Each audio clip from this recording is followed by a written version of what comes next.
On ne savait pas quoi faire de cette liberté-là.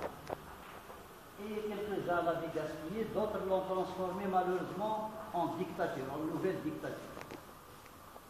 Et depuis, dans les années 60-70, la tentative de ceux qui ont pris le pouvoir dans ce pays-là, c'était de mettre fin à cet élan de délivrance, cet élan de générosité, ces retrouvailles avec l'air, le plein air, avec la liberté, cette sortie de prison, cette suppression du couvercle, la marmite qui est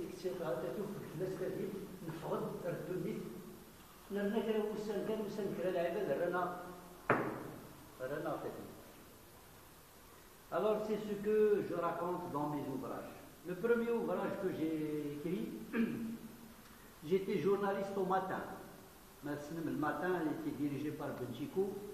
Donc à un certain moment, ils nous ont fermé le journal Lien pour des raisons politiques dont je parle tout de suite. Donc, il y avait trop de liberté. Il fallait qu'elle soit réglementée.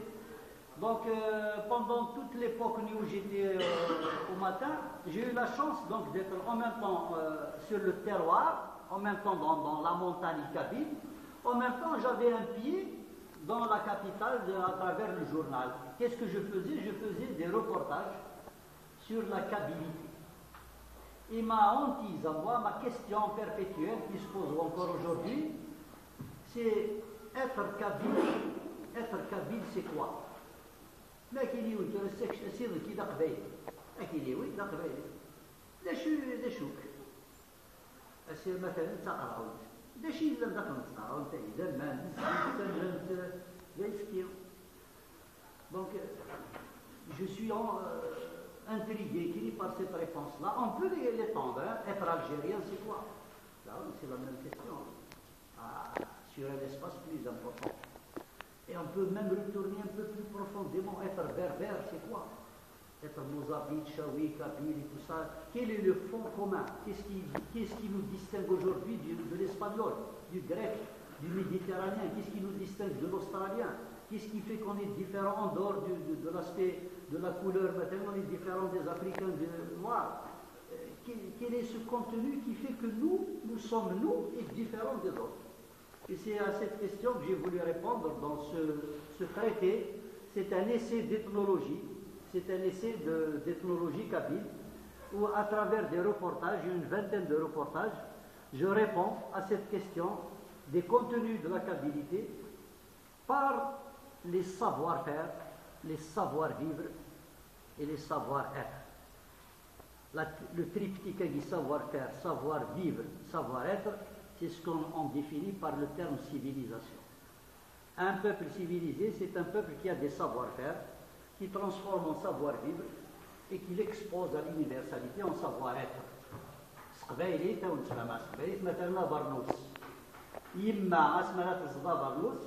C'est un savoir-faire. C'est un savoir-vivre. Mais il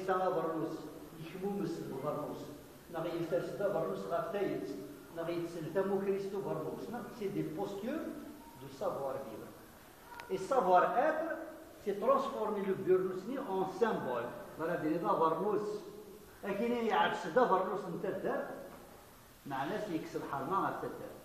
Donc c'est devenu de la symbolique, c'est du savoir-être, c'est de la civilisation. Et c'est de ça que je parle dans ce petit livre. J'ai eu l'honneur récemment d'être, ce petit roman, ce petit essai a été sélectionné par l'encyclopédie berbère pour faire partie de l'encyclopédie universelle berbère. On va rentrer le Moyagin, le petit bouquin qui a une dizaine de pages qui ont été sélectionnées par un jury international et le journaliste qui il va faire partie de cette encyclopédie berbère. C'est un honneur que n'a pas eu Mouloud Mahri, Naboul Falaoun, c'est le précurseur. Donc j'ai eu cette chance-là d'avoir écrit ce petit essai. Et il se vend en France, il n'est pas rentré avec.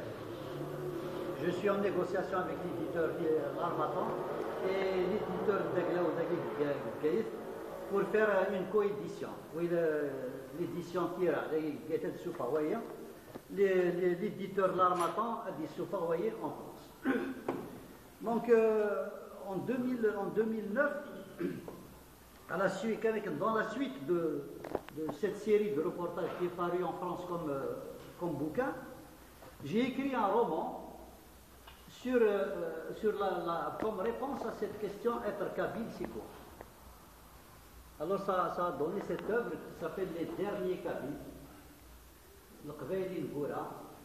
C'est l'histoire un peu autobiographique, si vous voulez, c'est un peu mon histoire. Donc j'ai été professeur à l'université.